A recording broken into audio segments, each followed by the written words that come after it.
Dans la classe, quand ma mère est venue me récupérer, je lui ai dit que je voulais plus jamais y revenir.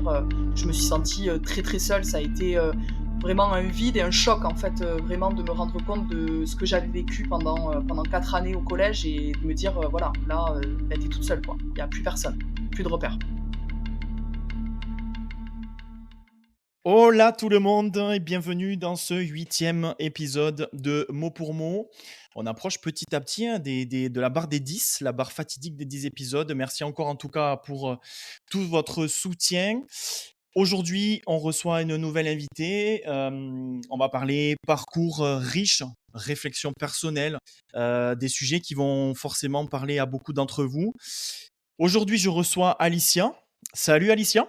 Salut Mika! J'espère que tu vas bien. Où est-ce que tu es située aujourd'hui? Bah, écoute, ça va très bien, je suis, chez moi, à côté de Toulouse. Il a fait beau aujourd'hui, donc c'est chouette, on est content. Et c'est vrai qu'il fait beau là en ce moment sur la région toulousaine et pour toute la semaine, donc ça c'est plutôt intéressant. Alicia, tu as décidé du coup de faire cet épisode de mot pour mot.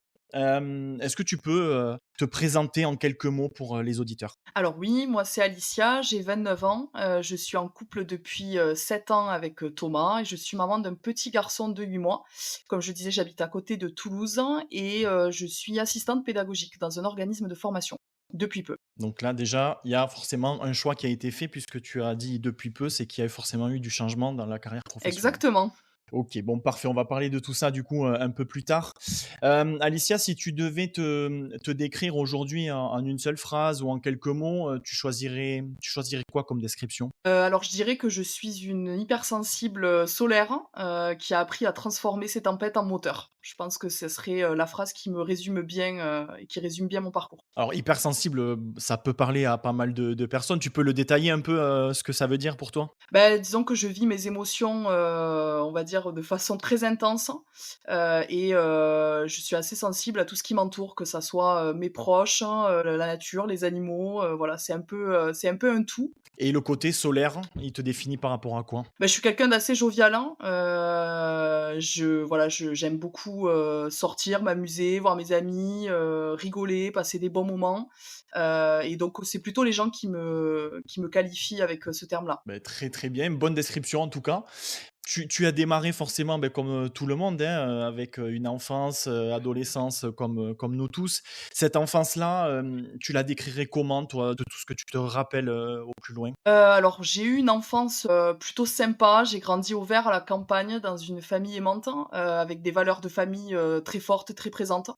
Ouais, Je suis la dernière d'une fratrie de 4, donc 2 filles, 2 garçons. J'ai 20 ans d'écart avec ma sœur, un peu moins de 20 ans avec mon autre frère et 5 ans avec mon deuxième frère, donc OK. vraiment, beaucoup d'écart et enfant, voilà, j'étais une petite fille, plutôt curieuse, joviale et encore une fois très sensible justement, au monde qui m'entourait et particulièrement aux animaux qui étaient, vraiment ma Mmh. passion et qui m'est restée d'ailleurs encore aujourd'hui. Ouais, les animaux, ça t'a toujours marqué? Ouais, toujours. Bah, j'ai toujours grandi avec des animaux autour de moi dans ma famille, chez mes parents, chez mes grands-parents et ça a toujours été, quelque chose qui permettait d'avoir un juste équilibre dans ma vie. Et tu avais, à cette époque-là, tu as eu des envies d'être, proche des animaux en termes professionnellement parlant? Ouais, tout à fait. C'était vraiment un souhait que j'avais, bah, comme je pense beaucoup de petites filles, hein, il y a rien de très innovant, mais je rêvais effectivement de travailler auprès des animaux, dans le Graal aurait été d'être vétérinaire.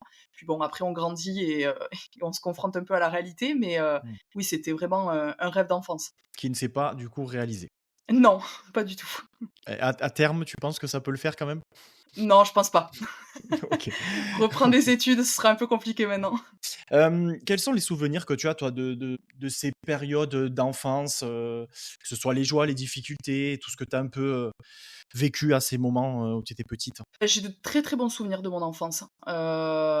J'ai eu la chance d'avoir une maman qui a arrêté de travailler pour, s'occuper de moi et de l'un de mes frères qui vivait encore à la maison. Donc c'était vraiment très agréable parce qu'elle pouvait, voilà, venir me chercher à l'école, venir me chercher quand j'étais malade, être vraiment disponible donc c'était vraiment super. Et puis j'ai évolué, dans une famille, comme je le disais précédemment, avec des valeurs familiales très présentes. Je voyais mes grands-parents, tous les dimanches, hein, ma vie Mmh. d'enfant, elle était vraiment rythmée par, les événements familiaux, les grandes fêtes, les repas où il y avait Mmh. toutes les générations qui se retrouvaient, les vacances l'été avec mes cousins et mes cousines, donc c'était vraiment de très, très bons moments, j'en garde un excellent souvenir et les moments un peu plus difficiles sont arrivés plutôt à l'adolescence. D'accord, ouais, c'est ces moments-là Qui t'ont marqué aussi, mais plutôt dans un sens, moins positif que ce que tu viens de décrire Ouais, là, sur le côté enfance. tout Comment à tu l'as fait. vécu du coup cette adolescence et quels ont été, les premiers moments, les premières difficultés auxquelles tu as dû faire face? Bah, disons que j'étais une adolescente avec, pas mal de caractère, mais qui manquait quand même pas mal de confiance en elle, même si, je faisais paraître un peu le contraire. C'était un peu une faiblesse, que je vivais, un peu en silence, sans la verbaliser ni l'extérioriser. Mmh. Et comme pendant mon enfance, j'étais très observatrice de ce qui se passait autour de moi.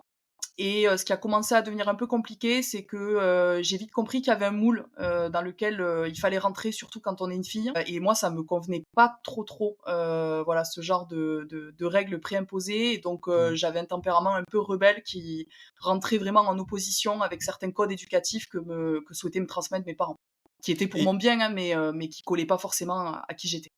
et c'est quoi, c'est justement ce moule dont tu parlais, dans lequel on voulait te faire rentrer? Qu'est-ce qu'on attendait de toi, en fait? Bah, disons que mes parents, attendaient vraiment de moi que je sois, une jeune fille, très discrète, bien sous tout rapport, fallait pas se faire remarquer, voilà, il fallait, se fondre un petit peu dans la masse, et moi, c'est vrai que, bah, j'avais envie juste d'être moi. Et si, ma personnalité collait pas forcément à ce diktat, j'avais pas forcément envie de coller à ça, quoi. Donc c'était vraiment ce sentiment de devoir être presque invisible pour qu'on se fasse surtout pas remarquer, et qu'on soit la petite fille un peu parfaite, quoi. Et ça, du coup, ce tempérament dont tu parles de sortir de ce mode-là et ce côté un peu rebelle, tu l'as senti venir en toi, comme ça? Tu as senti que ça venait avec le temps ou dès le départ? Non, je l'ai senti petit à petit, mais c'est vrai que je pense que le collège, c'est aussi une période un peu charnière, enfin le collège, l'adolescence, c'est un Mmh. peu une période charnière où on se découvre, donc on se teste aussi. Je pense qu'il y avait aussi, on va dire la crise d'ado, qui a pas forcément, aidé, puisque forcément ça chamboule beaucoup de choses. Mmh. Mais oui, je l'ai senti quand même très rapidement quand on est en contact avec, voilà, avec d'autres élèves, on s'inspire un petit peu de ce qu'on a autour de nous, et on a envie de se créer sa propre personnalité, et puis on est en opposition avec les parents. Donc je pense que tout ça a généré un peu ce climat, quoi. Et tes frères et sœurs, tu sais s'ils ont vécu un peu la même chose? Parce que forcément, en étant une fille et comme tu as une sœur et tu as aussi 2 frères, est-ce que tu sais s'il y a eu les mêmes difficultés pour ta fratrie que ce que toi tu as ressenti? Alors oui, avec un de mes frères, c'était un petit peu similaire. Je pense qu'on a un peu le même tempérament, donc c'est il a vécu, je pense, un petit peu la même chose sur des degrés différents, peut-être à des âges différents. Et ensuite pour ma sœur et pour, mon autre frère, avec qui j'ai 5 ans d'écart, je pense que c'était un peu différent dans le sens où ils avaient pas le même tempérament, pas le même caractère. De base, c'était des personnes un peu plus introverties, plus «calmes» entre guillemets, moins extraverties que nous, et donc je pense que ça a été plus simple pour eux, et ça collait plus en fait à leur personnalité, tout simplement.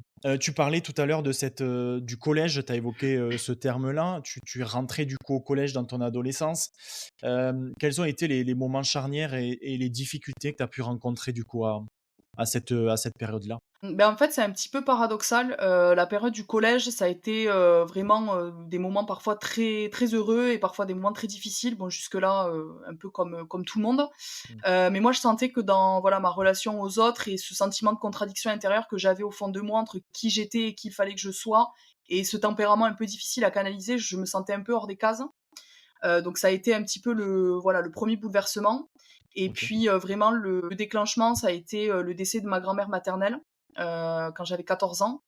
Ça m'a beaucoup, bouleversée, et c'était en fait la première fois que je vivais la disparition, d'un être cher.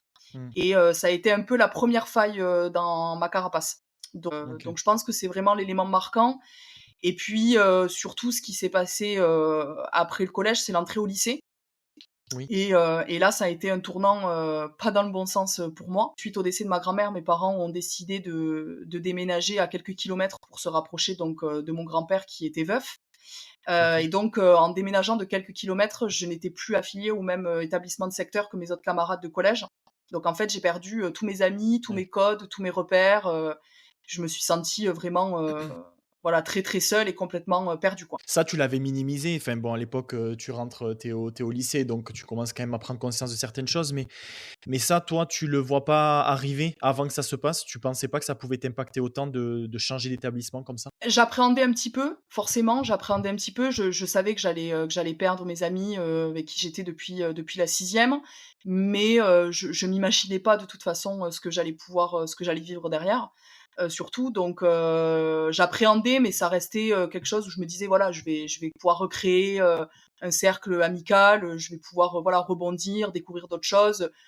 J'appréhendais, mais sans en avoir vraiment trop peur non plus. C'était plus le fait de passer d'un petit collège vraiment rural à un grand établissement, puisque c'était un établissement qui mélangeait collège et lycée, donc il y avait beaucoup plus d'élèves que là où j'étais. La ville était plus grande aussi, et avec des locaux du coup qui me paraissaient vraiment immenses, hein. C'était plus ce côté-là en fait qui me faisait peur que vraiment mon contact possible avec les futurs amis que je pourrais me faire. Et donc là, tu es au lycée et tu étais en quelle classe, à ce moment-là? En seconde. OK, très bien. Et ces élèves-là, du coup, dans ce nouveau lycée dans lequel tu entres, beh, forcément, ils avaient des groupes d'amis certainement, puisqu'ils étaient ensemble, en Ouais. tout cas pour la majorité. Et toi, tu arrives, beh, tu es un peu plus, encore une fois, livré à toi-même et seul. Ouais, c'est ça. En fait, quand, le 1er jour, quand je suis arrivée, je me suis rendu compte qu'en fait, tous les élèves de ma classe étaient effectivement déjà ensemble depuis des années. Donc il y avait déjà des groupes, hein, et j'étais la seule quasiment nouvelle, en fait, dans la classe et presque dans l'établissement. Donc personne, voilà, s'intéressait vraiment à moi ou même essayait de créer un contact ou de m'adresser la parole. Mmh. Et bah, dès le premier jour où j'ai fait la première immersion, on va dire, dans la classe, quand ma mère est venue me récupérer, je lui ai dit que je voulais plus jamais y revenir. Je me suis sentie très très seule. Ça a été vraiment un vide et un choc en fait, vraiment de me rendre compte de ce que j'avais vécu pendant 4 années au collège et de me dire voilà, là, bah, t'es toute seule quoi. Il y a plus personne, Mmh. plus de Mmh. repères. Oui, tu perds totalement, toutes tes affinités, toutes tes amitiés, tout comme tu dis, tous tes repères et C'est ça. tu n'arrives pas à en créer de nouvelles? Non, parce qu'en fait, donc j'ai dû évidemment y retourner, hein, j'avais pas trop le choix, Mmh. mais en fait, j'ai pas réussi à en créer des nouvelles puisque, on sait, maintenant, on va dire que l'isolement de certains élèves, c'est un peu plus démocratisé aujourd'hui, on y prêtait moins attention à l'époque, mais du coup, cet isolement, visible du coup de tous, ça m'a valu en fait, clairement, un harcèlement en fait, hein, pendant 1 an et tout le monde s'y est mis, ensemble. Donc c'était des moqueries, c'était des insultes, c'était, des menaces, des cartouches d'encre vidées dans mon dos pendant les cours, de la colle qu'on installait sur ma chaise, tout le monde qui riait, des repas, toute seule à table avec, plein de monde autour qui riait, qui s'amusait et moi, bah, toute seule, quoi. Difficile de se créer du coup, un cercle d'amis ou d'avoir un Mmh. minimum de contact avec les autres élèves. Personne à ce moment-là de l'encadrement, détecte ça? Ce que tu subis? Alors il y a eu un seul prof, qui était un prof d'SVT, qui, lui a compris qu'il y avait quand même un problème. Bon, il a pas beaucoup agi, pour autant, mais qui quand même, quand je venais à ses cours, me défendait ou à minima prêtait un minimum attention à comment je pouvais me comporter, comment les autres se comportaient vis-à-vis de moi. Mmh. Mais sinon, toute l'équipe, enseignante, pédagogique, personne a daigné me tendre la main quoi, hein, clairement. Mmh. La seule personne en fait qui l'a fait, dans la classe, c'est celle qui a fini par, justement par m'harceler pendant 1 an, qui m'a tendu la main et puis, ça a duré, 2 jours Et elle t'a trahi après? pour pour mieux me trahir après. D'accord. Donc là, effectivement, tu rentres dans une période où tu sombres complètement, et que c'est très difficile à vivre pour toi puisque, beh, il y a cette trahison en plus qui se raccroche à tout ça, alors que tu Mmh. avais peut-être vu en elle, quelqu'un qui allait te sauver et t'aider, en fait. Exactement. En fait, c'est vrai que, bah, du coup, au bout de quelques jours, j'ai vu que, voilà, elle essayait quand même de venir un petit peu discuter de temps en temps, donc moi, je me suis vraiment raccrochée à cette main tendue Mmh. et j'ai dû être absente, quelques jours, parce que j'étais malade et en fait, quand je suis retournée en cours, j'ai voulu m'asseoir à côté d'elle comme c'était, avant que je parte et en fait, elle a pris ses affaires, elle a changé de table et elle m'a dit: «Non mais voilà, qu'est-ce que tu fais là? Pourquoi tu t'assois à côté de moi?» Et à partir de là, j'ai été un peu, son bouc émissaire pendant 1 an et effectivement, Mmh. j'ai sombré du coup, dans une grosse dépression, avec des crises d'angoisse, hein, et à la suite de ça, j'ai développé du coup une phobie scolaire. Quand tu parles de crise d'angoisse, phobie scolaire, est-ce que tu peux décrire un petit peu ce qu'on ressent quand, ça nous arrive? Que ce soit, ces 2 termes-là? Alors au niveau des crises d'angoisse, moi je ressentais vraiment des montées en fait, d'angoisse, de peur, d'anxiété qui, vraiment, montaient en moi au sens littéral du terme. C'était vraiment Mmh. viscéral, c'était dans mon ventre et c'était des crises de pleurs, c'était des tremblements, c'était, du coup de l'insomnie, c'était, se renfermer aussi sur soi parce que du coup on a du mal aussi à échanger avec les autres. Même mes amis d'avant, du collège, je continuais quand même à entretenir, des relations avec eux, à les voir de temps en temps, mais j'étais Mmh. j'avais moins cet engouement à aller les retrouver, alors que pourtant c'était ce qui me faisait du bien. Donc, Mmh. il y a un désintérêt total en fait de ce qu'on aimait faire avant. Et la phobie scolaire, comme son nom l'indique, c'est vraiment une phobie. Alors je sais que peut-être que pour beaucoup ça peut paraître un peu abstrait, mais c'est vraiment ça. C'est juste à l'idée, quand j'arrivais le dimanche soir et que je savais que dans quelques heures j'allais devoir refranchir les portes de l'établissement, c'était des larmes. Ça m'est déjà arrivé de supplier mes parents en leur disant s'il vous plaît ne m'amenez pas quoi. Il Mmh. faut pas que j'y retourne. C'est vraiment Mmh. une vraie phobie. Donc, en plus de cet isolement interne à l'établissement, tu as aussi cet isolement «externe» entre guillemets parce que de toi-même, avec ces 2 symptômes-là, que ce soit, les crises d'angoisse ou, la phobie scolaire, tu te coupes, toi-même de tes amis d'enfance, de collège, et plus tôt et tu deviens vraiment tu te retrouves vraiment seul. Ouais, c'est ça. Alors heureusement, les amis que j'avais, et que j'ai toujours d'ailleurs, hein, à cette époque-là, continuaient quand même à voilà, à me solliciter en me disant: «Mais non, faut que tu viennes, rejoins-nous» et cetera. Donc ils arrivaient quand même, par moments à capter un peu de la Alicia du coup qu'ils avaient connue, puisque même pour eux c'était, avec le tempérament et le caractère que j'ai, pour eux c'était presque, étonnant que je puisse vivre ça. Mmh. Comme quoi c'est pas du tout lié à un caractère, hein, ça peut arriver à tout un chacun. Donc heureusement voilà, ils arrivaient quand même à me raccrocher un petit peu et de temps en temps j'arrivais à revenir, mais j'étais pas mentalement 100% avec eux. Oui, bien sûr, forcément, vu ce que tu décrivais avant, ça s'entend bien que c'était difficile. Tu t'es retrouvé, bon, dans une situation, au plus bas, on va dire, à ce moment-là. Mm. Tu t'en es sorti puisque tu es là aujourd'hui pour en parler. Qui a réussi à t'aider dans ce cercle vicieux-là? Franchement, je pense que les premières personnes qui m'ont aidée, c'est mes parents. Mmh. Ce sont mes parents, pardon. Mes parents ont tenté vraiment, par tous les moyens de m'aider. Ils sont même allés voir, l'établissement plusieurs fois, mais bon, la seule réponse qui leur était, donnée, c'était, qu'il fallait plutôt s'intéresser à mes résultats plutôt qu'à des chamailleries d'ados, donc ça donnait un petit peu la température de leur état d'esprit. Mmh. Donc effectivement, ça a été vraiment mes parents, parce que j'ai eu la chance d'avoir des parents qui ont compris, vraiment, la gravité de ce que je vivais, qui m'ont soutenue, qui m'ont écoutée, qui m'ont cru surtout, Mmh. et qui m'ont rapidement proposé, voilà, d'aller voir, une psychologue qui m'a suivie du coup, pendant 2 ans, qui m'a permis donc de guérir et de sortir de cette phobie scolaire et aussi de la dépression. Et ensuite, je dirais plus généralement, grâce à mes amis et au reste de ma famille, qui ont été aussi, très présents, très à l'écoute, hein, et qui m'ont jamais jugée, voilà, qui ont juste écouté, et je pense que c'est ce qu'on a besoin dans ce genre de moment. Donc voilà, et puis, je pense que il y a aussi une part de «chance» entre guillemets que ça me soit arrivé à une époque où, le seul réseau social qui existait, c'était Facebook, et c'était pas le Facebook qu'on connaît aujourd'hui. Il y avait quand même, peu de choses en fait qui circulaient sur Facebook. Donc le harcèlement en ligne n'existait pas ou peu à l'époque. Donc j'avais au moins cette soupape de me dire que voilà, le soir quand je rentrais chez moi, le harcèlement s'invitait pas dans ma chambre Mmh. et il restait vraiment à l'établissement, parce que malheureusement les élèves d'aujourd'hui ne vivent plus. Tu as, des rancœurs par rapport à ce que tu as vécu, de la non-assistance, de l'encadrement, avec le recul ou maintenant c'est digéré? En fait, j'ai plus forcément de rancœur envers la personne et les personnes qui m'ont harcelée. Par contre, j'en garde quand même un petit peu pour l'établissement scolaire. D'accord. Parce que je pense que, c'est aussi de leur rôle, de pouvoir aider, accompagner des élèves qui traversent des moments, difficiles comme je le vivais moi. J'étais quand même jeune, j'avais, voilà, à l'entrée, j'avais, voilà 15 ans. C'est dur de vivre ça et surtout de le Mmh. vivre seul, Mmh. et de savoir qu'il y a des adultes autour de nous et que personne ne nous tend la main, quoi. Donc oui, j'en garde, c'est digéré, mais ça sera quand même difficile de, entre guillemets, «de le pardonner à 100%». Mmh. Bon, effectivement, difficile à vivre pour toi, mais il a fallu avancer, quoi qu'il arrive. Comme dans chaque épisode de Mot pour mot, ceux qui viennent, beh, parler d'eux, nous prouvent, qu'il faut rebondir et qu'il y a toujours moyen de le faire. Toi, tu as su le faire aussi après cette année-là de harcèlement. Quels ont été les choix que tu as dû faire qui soient scolaires et qui t'amènent petit à petit, bah, sur le professionnel? Donc à la suite de cette année, chaotique, hein, bien évidemment, j'ai voulu changer d'établissement, donc bien sûr mes parents, y étaient totalement, favorables. Sauf que, bah, effectivement mes résultats, scolaires, hein, étaient, catastrophiques, donc c'était difficile d'être acceptée dans un établissement un peu classique.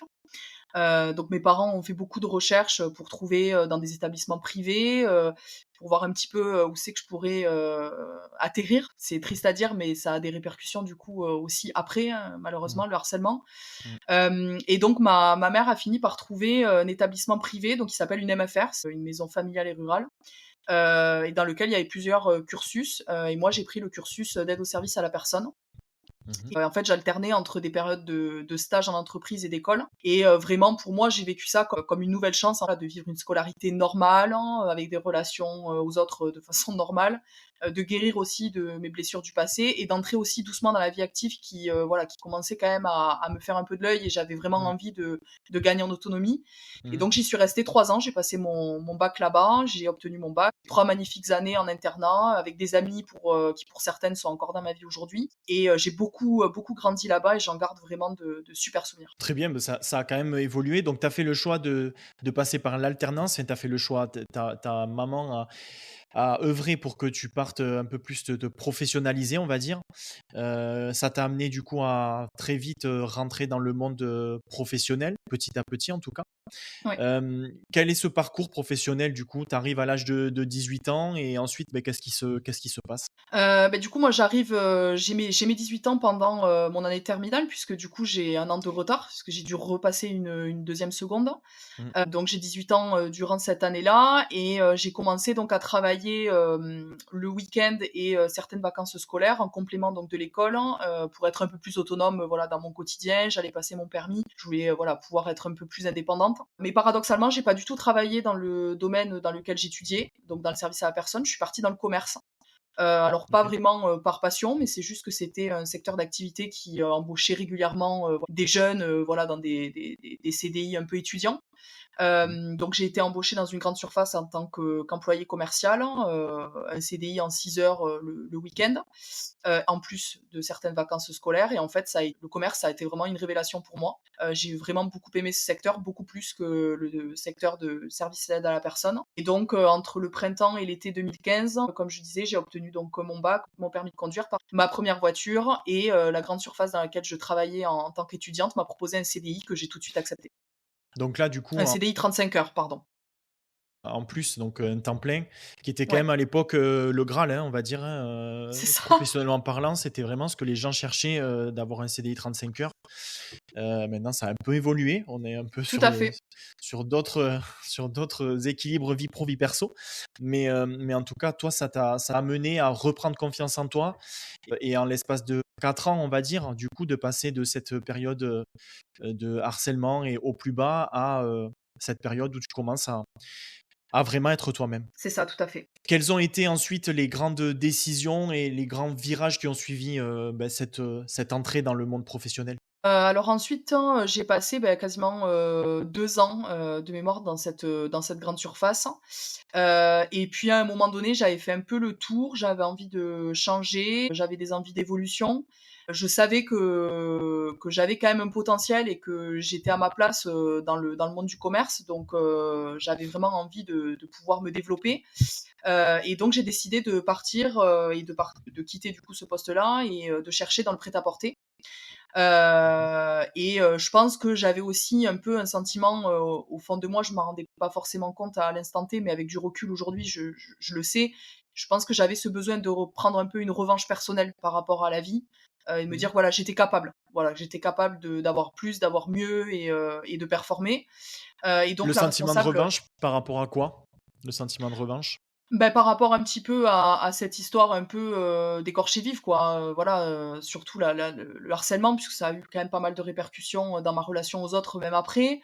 Mmh. Donc j'avais vraiment, je me suis sentie tellement, humiliée, Mmh. tellement nulle, même moi ça me faisait douter vraiment de moi-même. Déjà que j'avais peu de confiance en moi, ça m'a enlevé le peu que j'avais, Mmh. et donc je pense que j'avais vraiment ce besoin de voilà, de revanche et de me dire, «Non, je ne suis pas, la Alicia harcelée, humiliée, moquée pendant un an, mais je peux être aussi, quelqu'un qui réussit».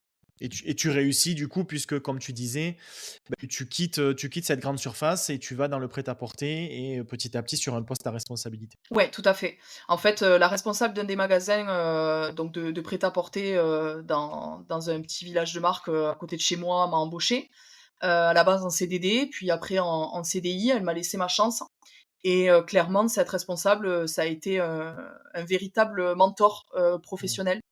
C'est elle qui m'a clairement révélée, qui m'a fait confiance à 100. Elle m'a fait vraiment toucher à tout, au management, au recrutement, à la gestion générale d'un magasin, à la gestion des stocks.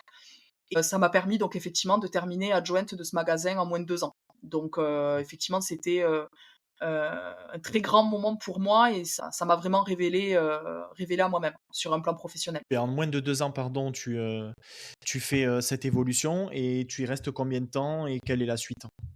Et donc, ben, ensuite de ça, je décide donc de voir encore un peu plus grand, dans ma carrière et donc je décide de me lancer dans l'immobilier. Secteur où j'avais absolument, aucune notion, mais ça m'intéressait, j'avais vraiment envie. Puis disons que je montais un petit peu en step, au niveau du commerce, avec la grande distribution, puis le prêt-à-porter et l'immobilier, c'était un peu ce que je pouvais avoir de ce qu'on peut vendre de plus entre guillemets «de plus haut», c'est de la pierre, quoi. Mmh. Donc c'est ça qui m'a attirée et j'y suis restée, 6 ans. Donc j'ai fait une grosse partie de ma carrière, dans l'immobilier et j'ai changé, de cap, il y a peu. Tu as voulu garder quand même, à ce moment-là, cette bascule entre le prêt-à-porter et ensuite l'immobilier. Tu as voulu garder le côté, contact à la personne, commerce, cette relation clientèle, on va dire, mais tu voulais sortir des magasins. C'est pour ça que tu es parti. C'est ça. J'avais envie d'un peu plus d'autonomie, dans mon métier, et puis, de salaire, hein, aussi parce Mmh. que, bah, effectivement, je savais que dans l'immobilier, je pouvais gagner, un petit peu mieux, ma vie.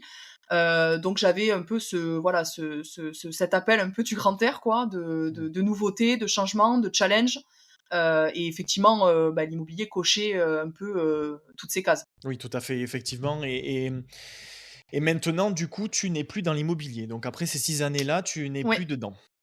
tout à fait, plus du tout. Donc, là, maintenant, tu nous as dit que tu étais, assistante pédagogique.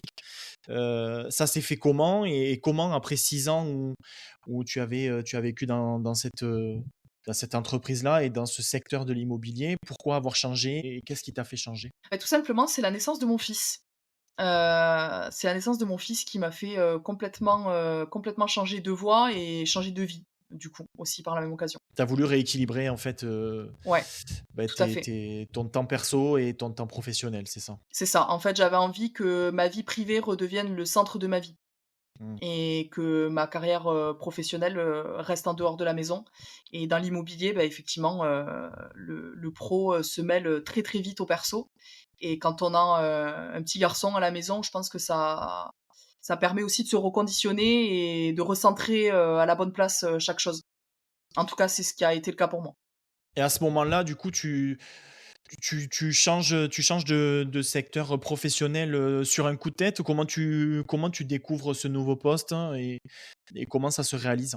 Petit à petit, je me posais déjà pas mal de questions, pendant ma grossesse, sur, mon avenir, professionnel, mais je pense que ça, c'est une étape un peu classique. Je pense que beaucoup, en tout cas, ont pu ressentir. Mais moi, ce qui a été vraiment, l'élément déclencheur, c'est qu'un jour, j'ai ouvert, mon LinkedIn et je suis tombée sur un post, en fait, d'un agent immo qui faisait un peu une «ode» entre guillemets aux agents immobiliers en disant: «Voilà, nous les agents immobiliers, on sacrifie, du temps, personnel, on rate les matchs de foot de nos enfants, les repas de famille, les anniversaires, parfois même les mariages, parce qu'on est dévoué à notre métier, et à nos clients». Et en Mmh. fait, sous ce post, tout le monde félicitait la personne en lui disant: «Mais c'est formidable, c'est super, c'est génial», et cetera. Et en fait, moi, mon premier ressenti, ça a été de me dire: «Mais ça va être ça ma vie, quoi». Ma vie, ça Ouais. va être, voilà, de passer à côté de moments de vie de mon fils qui se rattraperont jamais, pour des clients qui, une fois, qu'ils auront, signé, leur compromis, bah, ils penseront plus à moi et c'est bien normal. Et je vais sacrifier ce temps-là si précieux, pour ça, quoi. Mmh. Et là, ça a été vraiment, l'électrochoc. Donc c'est vrai que ça a été vraiment la révélation et l'électrochoc et je me suis dit: «Je je peux pas rester plus longtemps, en fait, dans ce métier-là». Mais bon, il y a la grossesse, il se passe beaucoup de choses, c'est compliqué, quand on est enceinte, d'aller, postuler dans une entreprise, voilà, c'est quand même un peu compliqué. Et puis j'avais aussi envie de profiter de l'instant présent et de vivre le moment et de voilà, de pas trop penser non plus à l'après. Je l'avais dans un coin de ma tête, mais c'était pas au cœur de mes préoccupations du moment. Donc je me suis Mmh. dit: «Voilà, on verra ça une fois que mon fils sera né», de comment j'anticiperai un peu la suite. À l'heure actuelle, tu n'as aucun regret par rapport à ce choix-là? Absolument aucun, aucun. C'est ce que tu voulais Ouais. et tu sais la réalité, qu'on t'a vendue sur ce nouveau poste et toi, de ce que tu en avais imaginé, dans cette nouvelle vie, te convient et c'est vraiment ce qui se passe. Totalement. Totalement, c'est vrai que moi ce que je voulais surtout, c'était vraiment, avoir, un vrai équilibre, vie pro, vie perso.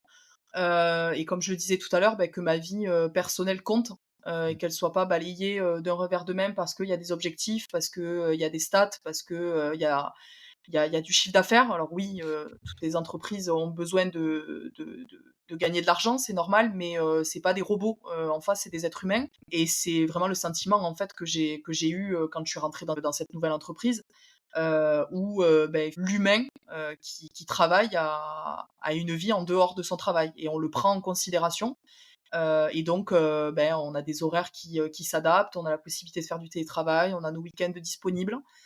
Et donc, forcément beaucoup plus de temps aussi pour avoir une vie familiale et pouvoir profiter de mon fils. Quand tu en parles comme ça, on sent effectivement tout l'épanouissement que tu as à l'heure actuelle. La grossesse et la maternité et la naissance de ton fils, du coup, ont forcément eu de l'impact, très positif sur toi et sur ta vie. Mais ça n'a pas été comme ça dès le départ non plus. On va parler un petit peu de ce moment-là de la grossesse et la maternité. Toi, à ce moment, de l'annonce de la grossesse, hein, et de cette expérience-là, qu'est-ce que tu peux nous en dire? Comment tu as su que tu étais enceinte?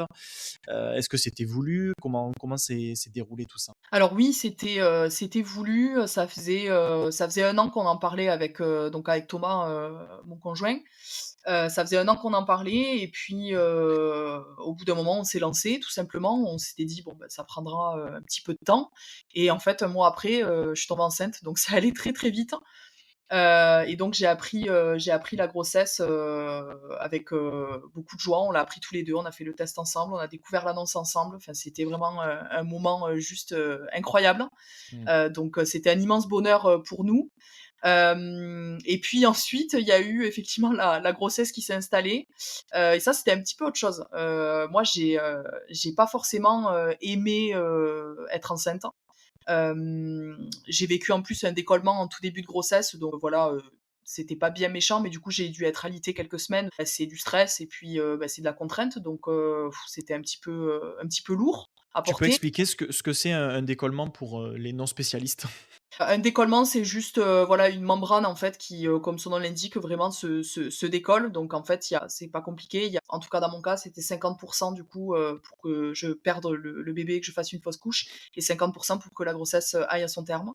Mmh. Donc ça peut aller d'un simple petit décollement très léger à quelque chose d'un peu plus important et si le décollement est trop important, l'embryon ne peut pas se développer en fait, hein, d'où, Mmh. d'où la suite. Heureusement, ça s'est résorbé et j'ai eu aucune séquelle par la suite et ma grossesse s'est poursuivie jusqu'à son terme sans encombre.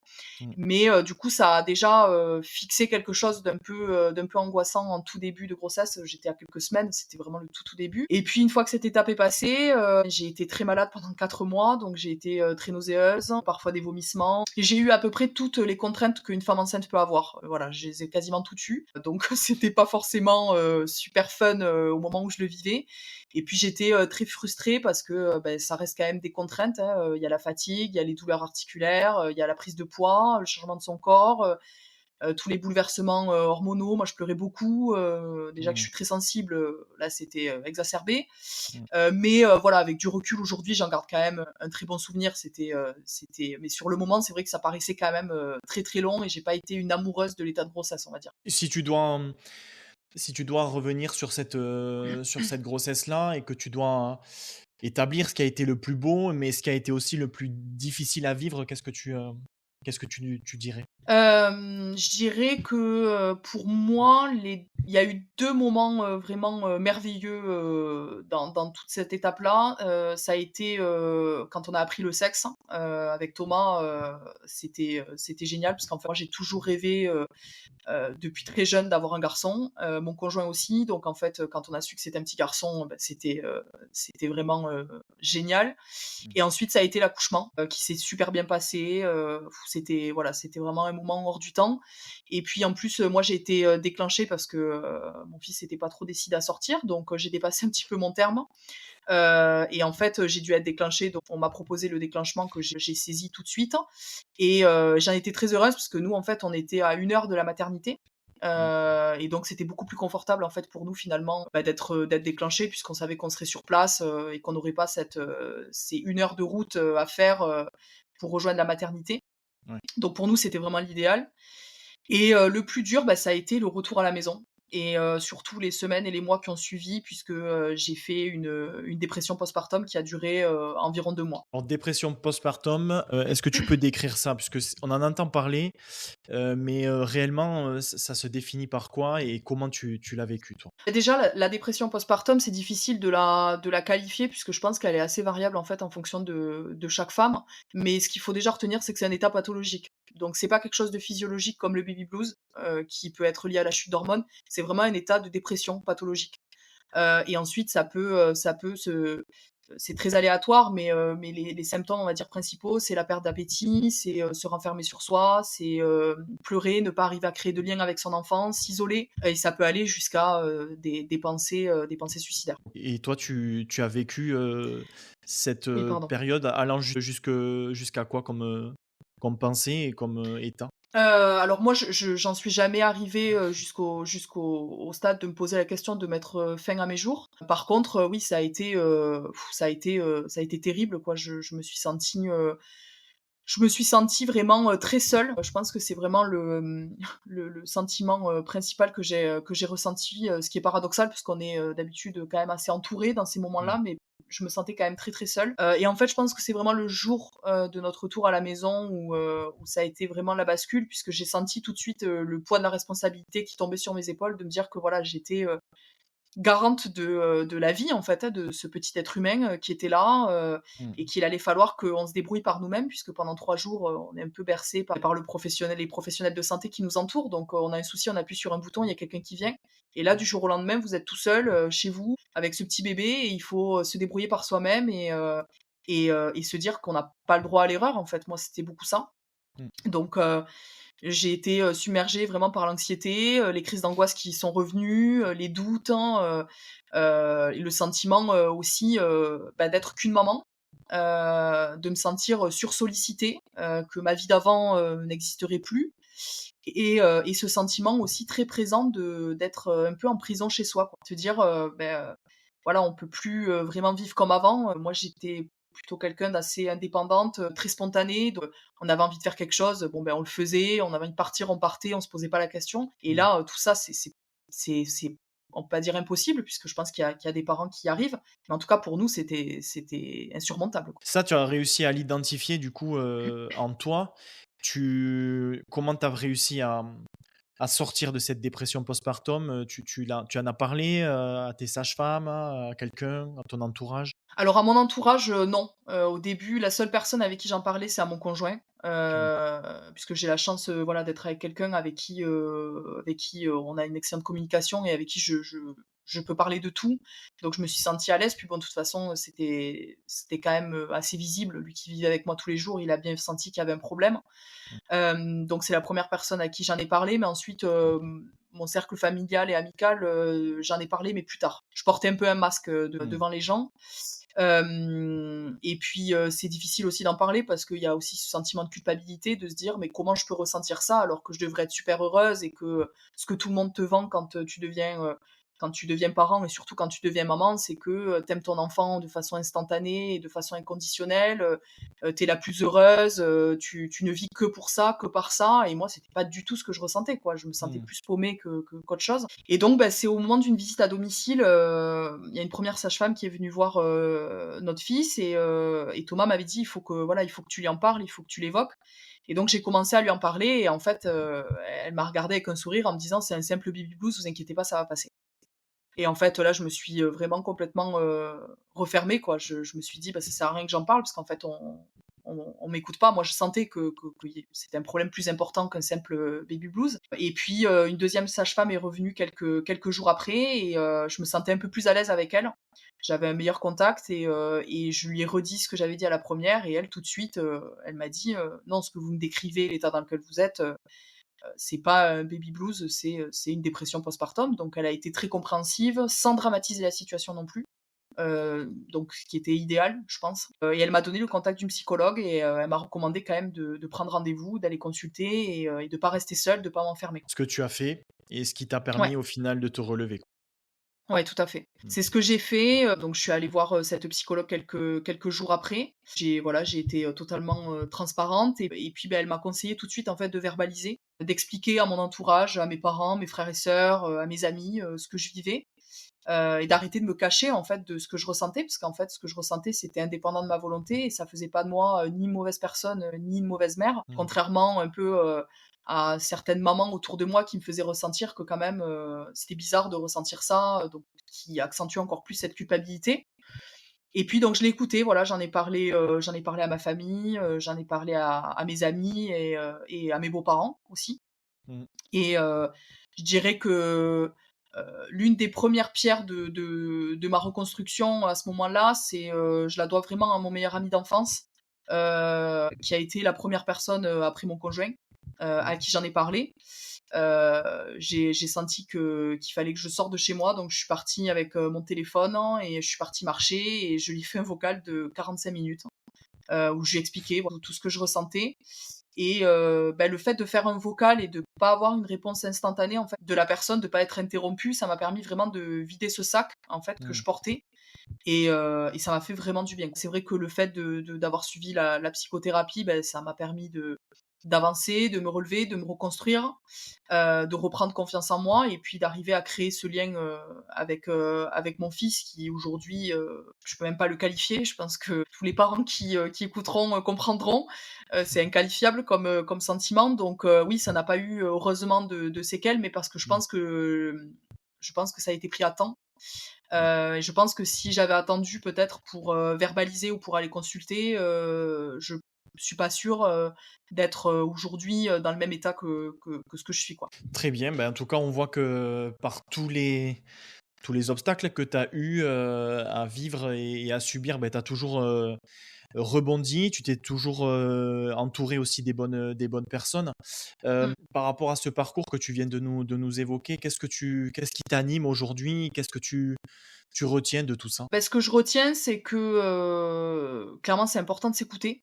Je pense que c'est l'essentiel, sur, je pense, tous les sujets. Et je me sens, vraiment, heureuse et épanouie surtout et je dirais à ma place et surtout, actrice de ma vie.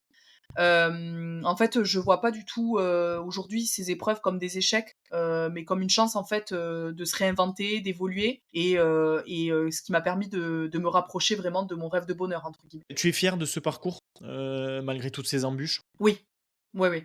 Je pense que c'est, ces épreuves-là qui m'ont forgée, qui m'ont modelée, et en fait, aujourd'hui avec du recul, je me dis que si j'avais pas traversé ça, je serais pas, celle que je suis aujourd'hui. Mmh. Donc oui, je suis fière de ma résilience, de ma capacité à provoquer le changement et surtout à entrevoir des opportunités, dans les échecs, clairement. Ça, c'est cette notion d'échec, tu en parles, pas mal là sur cette conclusion, ces épreuves-là que tu as vécues, depuis petite, hein, à l'enfance, l'adolescence, même au niveau professionnel et ensuite dans ta vie de femme, on va dire, et de maman, qu'est-ce qu'elles t'ont appris sur toi? Simplement à m'accepter telle que j'étais. Voilà, comme j'étais, avec, mes failles, et mes forces.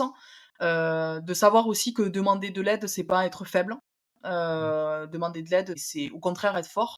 C'est être en mesure de se dire qu'aujourd'hui on n'est pas capable on n'arrive pas à s'en sortir, seul parce qu'on traverse des choses qui peuvent être plus ou moins difficiles et qu'on a besoin d'aide, donc c'est absolument pas une honte, au contraire. Et de pas non plus avoir honte de pas être, dans le moule un peu du moment, de sortir un peu des cases, d'être différent, voilà, que ça soit sur, aujourd'hui, ma vie de maman notamment où le jugement est très facile, et donc je pense que c'est important vraiment d'être soi-même.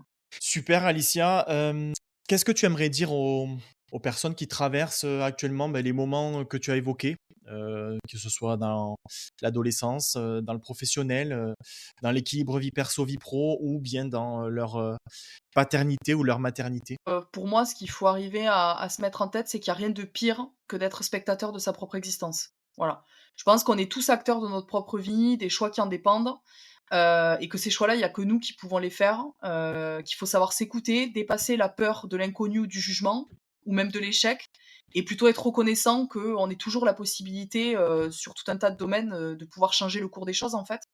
Et je pense que voilà, ça c'est essentiel, c'est se dire voilà, moi ça me parle, pour moi c'est juste, il faut que j'aille dans ce sens-là parce que ça résonne en moi. Peu importe ce que le regard des autres et ce que chacun peut en penser. Très bien, Alicia, mais merci en tout cas pour ta description et ton parcours. Je pense qu'avant avant de se quitter, on a quand même un petit secret à révéler à nos auditeurs. Alicia, c'est pas n'importe qui, puisqu'Alicia, c'est ma petite sœur. Donc, effectivement, tout ce qu'elle a évoqué, C'est ça. je l'ai vécu un peu de loin ou de près. Donc voilà, je suis très content d'avoir fait cet épisode 8 avec toi. Moi aussi. Et que du coup, tu aies pu parler de tout ça avec tes mots, avec Ouais. tout ce que tu as vécu et avec sincérité aussi, et en essayant de rester le plus professionnel possible entre nous deux. C'était pas facile. Je pense qu'on a quand même plutôt bien réussi, en tout cas les auditeurs nous le diront. Donc voilà, je suis super fier en tout cas que tu aies franchi le cap de faire mot pour mot. Un petit message à tous ceux qui hésitent, voilà, Alicia vous a prouvé qu'on peut parler de soi, Et même devant parler. son frère. Même, oui, voilà, Ouais. il faut le faire. Et qu'il faut oser effectivement. Donc merci à toi, surtout que c'est un épisode assez marquant, parce que je pense que quand on va diffuser cet épisode dans quelques jours, on franchira la barre des 1000 écoutes depuis le lancement de mot pour mot. Donc le faire avec toi, forcément, ça a encore plus de sens et de lien. Donc je suis très très fier de toi et très fier de le vivre ensemble aujourd'hui. Et merci à tous ceux qui m'ont accompagné, qui m'accompagneront dans le futur, parce que 1000 écoutes pour certains c'est rien, mais pour moi c'est énorme. Donc voilà, toi forcément tu es un soutien important dans cette réussite. Merci beaucoup de m'avoir invité. C'était vraiment étrange de le faire comme ça avec toi. On n'a pas trop l'habitude de se parler de cette façon. C'est clair. Mais c'était super, super agréable. Et je pense que tu es bien la preuve qu'il faut croire en soi et qu'il faut faire ce qu'on pense être bon et être juste. Et je pense que c'est un peu les valeurs de mot pour mot. Donc je suis très heureuse que tu m'aies reçue aujourd'hui. C'est vrai. Toujours être fidèle à ses valeurs et à son entourage, en tout cas, c'est ça qui soutient et qui aide dans la vie pour avancer. Alicia, on arrive du coup sur la fin. Est-ce que tu as un dernier mot peut-être pour les auditeurs, un dernier mot pour des remerciements à certaines personnes? Oui, alors j'aurais aimé prendre le temps juste de remercier voilà, tout mon entourage, à commencer par mes amis, toute ma bande voilà, qui sont là depuis de nombreuses années maintenant, les remercier d'avoir été là, de m'avoir soutenu et épaulé dans ces moments-là. Bien sûr, toute ma famille, voilà, mes parents, mes frères et sœurs. Donc aussi te remercier toi de m'avoir permis d'évoquer ce pan-là de ma vie aujourd'hui sur mot pour mot. La boucle est bouclée, on va dire. Et aussi remercier particulièrement mon conjoint Thomas qui m'a toujours soutenu depuis bientôt depuis 7 ans et voilà, qui est le pilier stable et fort dans ma vie, qui me permet vraiment de revenir aux sources quand il y a des périodes de tourment. Donc voilà, un grand merci à lui et merci aussi à mes beaux-parents. Merci encore Alicia, du coup. On se retrouve dans 2 semaines pour un nouvel épisode 9, avec une nouvelle invitée. Et puis encore une fois, merci pour le partage, merci pour les écoutes, merci pour les conseils. Et n'hésitez toujours pas à partager ça autour de vous. Et on se retrouve dans 15 jours pour un nouvel épisode. Merci Alicia, à très vite. Merci Mika, ciao ciao. Ciao, ciao.